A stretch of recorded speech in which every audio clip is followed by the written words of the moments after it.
So with respect to your first question, did it go down? Can you hear me okay?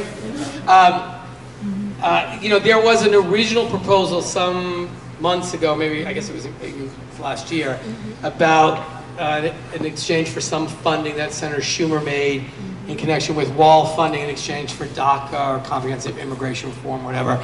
I think, obviously people would look at whatever the president's proposing. I think there's a lot of resistance to that idea because this proposal was put forth once before and the president changed his mind.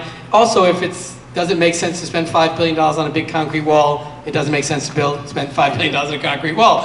So I could imagine there's a deal in there where you'd have some additional funding for border security in exchange for DACA and DREAMers. That might be the sweet spot. With respect to the president's declaration of a national emergency, I actually think that the Republicans were successful in walking the president back from that.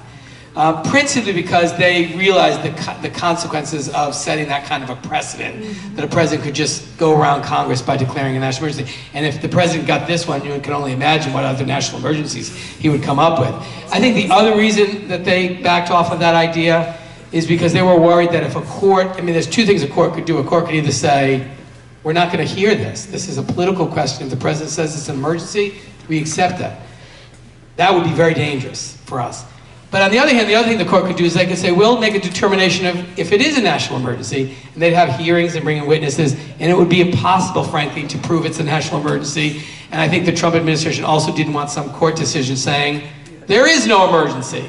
So I think they decided it was too risky. That is not to say I have confidence it'll never come back again, so you are right. I don't want to suggest you shouldn't go to sleep.